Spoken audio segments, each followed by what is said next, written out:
গাড়িটা আমরা রবিবারেই কিনছি। রবিবারে কেনার পরে এখানে মানে গাড়িটা বেশি কোনো কাজ ছিল না, নতুন গাড়ি একটু ডেপকাইছে, এটা উঠানোর জন্য বুধবার এনে দিছে। তো বৃহস্পতিবার ওরা কাজ করে নাই, শুক্রবার তো গ্যারেজ বন্ধই থাকে। শুক্রবারে সন্ধ্যায় তো আগুন লেগে গেছে। আমার গাড়িটা সম্পূর্ণটা দেনা ভাই, মানে একেবারে নিঃস্ব বলতে কি আর চেয়ে নিঃস্ব আর কিছু হয় না আর কি।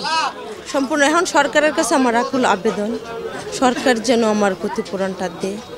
কারণ আমার স্বামী হলো ড্রাইভার, সে ড্রাইভারি করে তো সংসারই চালাতে পারে না, দেনা দেব কি করে। আমাদের এখানে 14টা ওয়ার্কশপ ছিল। 14টা ওয়ার্কশপের মধ্যে সবগুলা ওয়ার্কশপেই মোটামুটি ইকুইপমেন্ট এবং গাড়ি, যারা অন্যদের যে গাড়িগুলো প্রত্যেকের গাড়ি ছিল। আমার ওয়ার্কশপে 6টা গাড়ি ছিল, মোটরসাইকেল ছিল, আর প্রত্যেকের ওয়ার্কশপের ভিতরেই গাড়ি এবং ছিল। তো মোটামুটি আমরা একটা অনুমানিক ক্ষয়ক্ষতি দেখতেছি প্রায় 10-20 কোটি টাকার উপরে আমাদের এখানে ছিল। এবং ইকুইপমেন্ট যেগুলো ছিল আপনার প্রতিটা ওয়ার্কশপের মধ্যে মনে করেন অনেক টাকার ইকুইপমেন্ট ছিল, যন্ত্রপাতি। আমাদের এগুলো সব পুটে শেষ হয়ে গেছে, আমরা একদম নিঃস্ব হয়ে গেছি। আমার ওয়ার্কশপটা দেখেন একদম মাটির সাথে মিশে গেছে, আমার কিচ্ছু নাই। ইভেন কি কাগজপত্র ডকুমেন্ট এমন কিচ্ছু নাই, সিন্দুক ডয়ার যেখানে যা আসলো সব শেষ হয়ে গেছে। আমার ক্ষয়ক্ষতি তো আমি গাড়িটা 42 লক্ষ টাকা দিয়ে কিনছি। এই গাড়িটা আজকে থেকে 2 মাস হয় নাই, মানে 5 দিন আরও বাকি আছে। গাড়ির শোরুম থেকে আমি বাইর করছি, ব্যাংক লোন নিয়ে নিজের কিছু অর্থ ছিল সেটা দিয়া এই গাড়িটা আমি খরিদ করছি। আমার এই গাড়িটা অ্যাক্সিডেন্ট হয়েছে রংপুরে, ওই স্যার আমি এই ওয়ার্কশপে নিয়ে আসছি। আইসা আবার আমি 5 লক্ষ টাকার মাল কিনে দিছি, 5 লক্ষ টাকার। আজকে আমার ইঞ্জিন উঠলে কিন্তু গাড়িটা আজকে ডেলিভারি হয়ে যেত, আমার ইঞ্জিনটা উঠে নাই। এই রাত্রে বাস সব ধ্বংস হয়ে গেল। কিন্তু আমরা যদি ফায়ার সিস্টেমটাকে ডেভেলপ করতে পারতাম তাহলে হয়তো ক্ষতিপূরণটা কম হতে পারতো। আমরা যেটা দেখেছি ফায়ার সিস্টেমটা আসতে একটু সময় তো লাগবেই। সেই আসার পরে তাকে অ্যাসেস করতে হবে যে কোন জায়গা থেকে আমি পানির ফ্লোটা দিলে আগুনটা ছড়াবে না। কিন্তু ওরা বাইরে থেকে যখন পানির ফ্লোটা দিয়েছিল তখনই কিন্তু ভিতরে আগুনটা ছড়িয়ে গেছে। দ্যাটস ওয়াই যে এই আগুনের ব্যাপকতা, ক্ষতির ব্যাপকতা। আমরা চাই যে ফায়ার সেফটি সিস্টেমটাকে আরও ট্রেনিং করে দক্ষ করার জন্য, যে আগুনটা যেখানে লাগছে যেন সেখানে সীমিত করা যায় কিনা। আমাদের তো প্রথমে 6টা গাড়ি এবং সব মডেল হলো 18-19-এর। এখানে প্রায় আমাদের 1.5 কোটি টাকার এই গাড়ি 6টা একবার সম্পূর্ণ বস্তুভূত হয়ে গেছে, আপনারা দেখতেছেন এটা গেছে। তারপরে আমাদের এই যে আধুনিক ইনস্ট্রুমেন্ট ছিল যেগুলো দ্বারা গাড়ি স্ক্যানার, তারপর আপনার এটিএফ চেঞ্জার, এগুলির দাম আছে 5 লাখ টাকা। তারপরে আপনার অন্য মাল কম্প্রেসার টম্প্রেসার সব কিছু বলে আমাদের প্রায় 3 কোটি টাকার কাছাকাছি আমাদের ক্ষতি। যেহেতু আমার প্রতিষ্ঠানে এখানে আমার বাসা খুব একটা দূরে না, 5-7 মিনিটের রাস্তা। তা আমরা যখন আসছি ঘটনা লাগার 5 থেকে 7 মিনিটের মধ্যে আমরা আসছি। আমার যারা গ্যারেজে কাজ করে এর মতো 2 জন ছিল আর আমি ছিলাম। আমরা 3 জন দৌড়া এখানে চলে আসছি, এসে দেখছি বাইরে কর্নারে আগুন লেগে আছে। তো যখন ওই কর্নারে আগুন ছিল, যে যার জায়গা থেকে ফায়ার সার্ভিসকে ফোন দিচ্ছে, কিন্তু ফোন দেওয়ার পরে ওনারা আসছে 45 থেকে 50 মিনিট পরে। আর ততক্ষণে আমার এই পর্যন্ত আগুন চলে আসছে, লাগছে হচ্ছে বাইরে। ওনারা যতটা লেন্দি করে আসছে, যে কারণে আমার এখান পর্যন্ত আগুন চলে আসছে।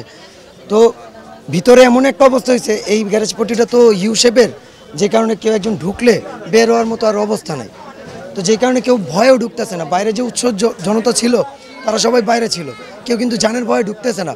কারণ আমার যেহেতু প্রতিষ্ঠান, আমার তো যতটুকু সম্ভব সেভ করার চেষ্টা করতে হবে, সর্বোচ্চ চেষ্টা করতে হবে। কারণ আমার এখানে 6টা গাড়ি ছিল, 5টা গাড়ি পুড়ে গেছে, 4টা মোটরসাইকেল ছিল, আর 5টা গাড়ি এখানেই আছে। মোটরসাইকেলগুলো আমি বাইরে ভেঙে রাখছি, 2টা এখানে আছে, আর একটা গাড়ি আমি কোনো রকম বের করতে পারছি। এখন আমার এখানে অবস্থাটা, সিচুয়েশনটা এরকম হয়েছে, এইটা যেই রকমের শেপের আগুনের ধোঁয়া এবং মানে যে কালো ধোঁয়া ছিল, কেউ তো আমরা নিঃশ্বাস নিতে পারতেছি না।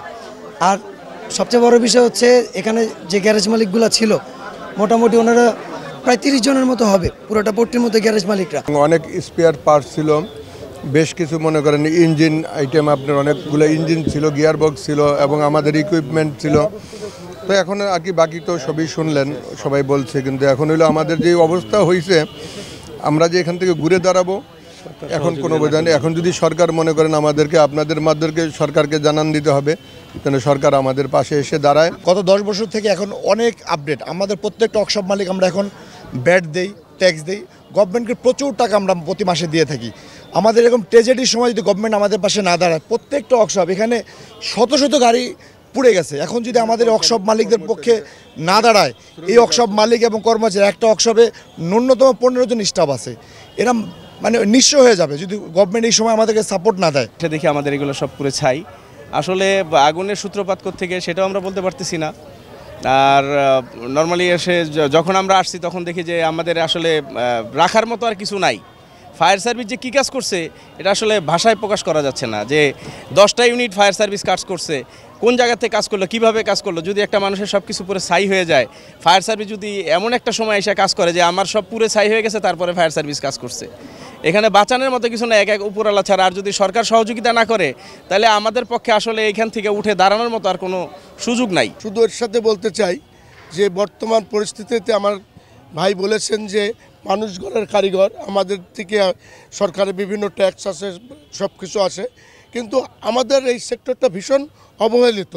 আপনি দেখুন ওয়ার্কশপটা কোথায় আছে, আমরা কোথায় ওয়ার্কশপ পাই? ওই চিপার মধ্যে, ওই কোনার মধ্যে। তো সেই সাথে আমি একটা রিকোয়েস্ট করব বর্তমান সরকারকে, এই পরিস্থিতি বিবেচনা করে আমাদের ঢাকায় বিভিন্ন সেক্টরে একটু জায়গা দিয়ে একটা গোছানো ওয়ার্কশপ জন্য দেয়, ওয়ার্কশপ পল্লী করে দিবে। এই সরকার তো অনেক কিছু করছে এই গরিব মানুষদের জন্য। আরেকটা জিনিস, আমরা যারা এই কাজ করি সরকার থেকে কিন্তু লোন পাই না, না আছে আমাদের জায়গা, না আছে কিছু। আমাদের যে ক্ষতিটা হলো এই সব বিবেচনা করে অন্তত একটা অনুদান দিয়ে আমরা যেন আবার ঘুরে দাঁড়াইতে পারি, এটাই রিকোয়েস্ট আমাদের।